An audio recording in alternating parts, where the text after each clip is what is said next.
2 years ago, I was terrified of using a saw. Like, terrified.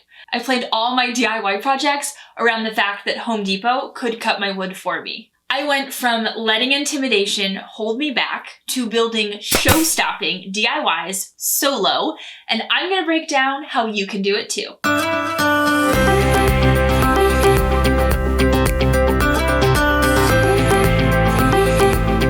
It's Cara, and welcome back to Never Skip Brunch.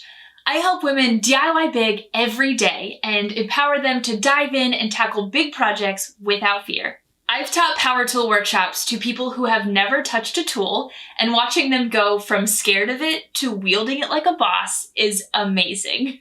I'm going to share with you how I got started with power tools, and then we'll talk a little bit about what you need to know to use them safely so you don't lose a finger, and then finally I will give you some project ideas to help you dive in and DIY big. Most people ask me if I used tools growing up, and that's sort of where all this starts, so I guess the answer is kind of. So my dad was an electrical contractor and realtor, so I grew up around tools and learning how to use a drill and install like electrical outlets with him, and then my mom is basically Pinterest as a person. She's a kindergarten teacher and is just super crafty in every way. So making things and creativity, I think, was just something that I was destined to be into. I used to repaint my room and rearrange all the furniture and make floor plans just for fun. So I think interior design has always been a part of me, but it's not like I was building furniture and tackling these big DIYs with power tools back then.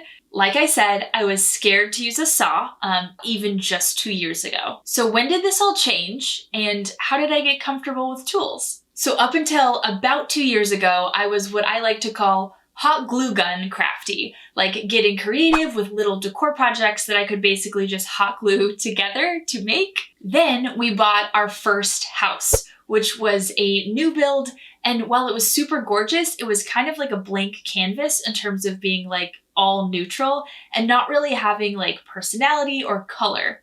So my 25-year-old self decided it was time to get super into interior design and transform all these spaces from builder grade to vibrant and sophisticated.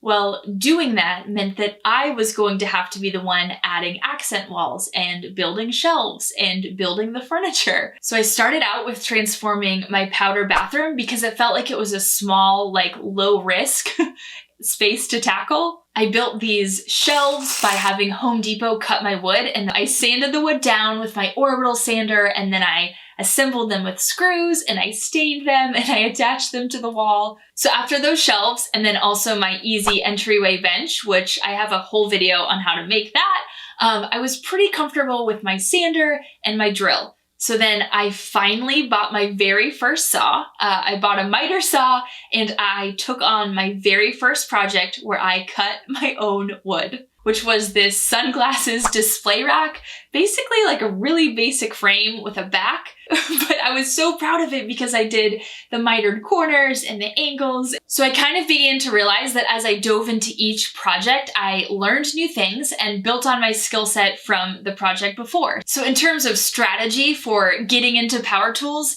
it's just that. Pick a project to dive into. It should incorporate something that you're comfortable with. So for me, that was using an orbit sander. It should also have an element that stretches you a little bit and includes skills that you need to learn. So how do you learn to do it correctly? So we'll talk about using tools safely in a minute, but for me, the learning process involved diving into YouTube, watching middle-aged men in their dingy garages explain the tool and how it works and how to use it. And if you haven't noticed, I'm trying to curate a space that's a little cuter and a little more fun and fresh where you can come to learn, but still YouTube taught me most of what I know. So one of the key things to learning to use power tools is having someone to learn with, which I didn't have at first, but it is insanely helpful. So this might be someone that has all the tools and knows how to use them and can teach you.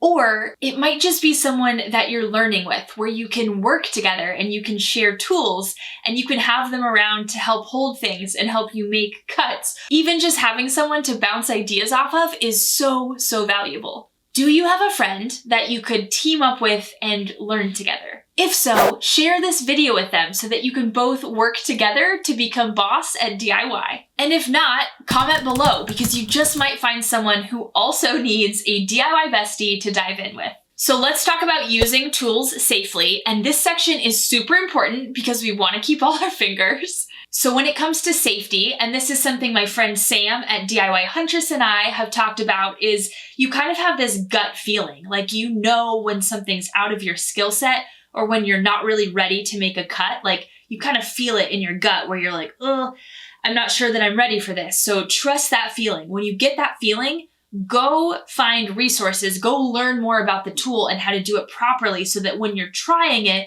you have all the information and you know how to try it correctly. So the main key to using power tools safely is to use them confidently. You cannot be scared of it. You have to be boss and you have to be in control of the tool at all times. Okay, so how do you get confident with tools if you're feeling intimidated? Two things. Number one is learning, which we just talked about a little bit, but in this case, knowledge literally is power, and understanding how the tool works means that you understand how to use it properly. For example, a table saw, which can be one of the most dangerous tools, has kickback, meaning that boards can shoot backwards at you if you do not feed them through correctly and securely. But knowing this means that you can make adjustments, like standing to the side when you're making a cut and using push sticks and grips to help keep the material secure. Number two is practice. You have to get hands-on. There is no way around it. So a good illustration is that you can't really read a book about swimming and know how to swim. And in the same vein, you can't really watch a video about tools and suddenly become a pro. So one example is me and my sander. So when I was first learning to use it, I kept getting these dings and these like low spots in my wood. What I realized is I thought I was holding the tool flat to get everything smooth, but I really was tilting it to dig into areas of the piece to sand them down, and that was causing all these low spots and all these dips. And so that was something that never would have occurred to me by watching a video, but once I had the tool in my hands and I felt how it felt to actually do it and I saw the result, was something I was able to make adjustments and learn how to do correctly. So if you're feeling amped up to dive in and DIY with power tools, write DIY big in the comments below. So finally, let's break down some specific project ideas. I kind of want to show you how one can lead into the other to not only help you build your skill set, but also help you invest in tools and build your toolkit kind of one at a time. Project number one is refinishing something. So buy a piece of furniture from the thrift store, sand it down, and then paint or stain it. So this project is going to teach you how to use that orbital sander. Project number two to tackle might be to build some furniture out of framing lumber. So I have an easy and cheap entryway bench project that would be great to start with. Or another amazing place for basic lumber projects and tutorials are my friends Whitney and Ashley over at Shanty to Chic. This will help you learn to use your miter saw or circular saw, and since you're using inexpensive framing lumber, you don't have to be intimidated by making mistakes or messing up a cut. Project 3 might be building frames, like that sunglasses display rack holder project. This will teach you to cut angles and do mitered corners and also use a brad nailer. I also have a whole video on easy wood frames that breaks down how to measure them and how to make some cute framed canvas art. Project 4 could be when you start making curved cuts with a jigsaw, whether that's the back of a sign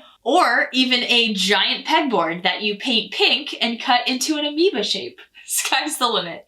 How are you feeling? I know that was a lot, but I hope it helped you understand how to dive into DIY and use power tools confidently for all kinds of home and DIY projects. If you liked this video, pop that thumbs up and then hit that subscribe button down below so you don't miss out on more fun and fresh projects just like this.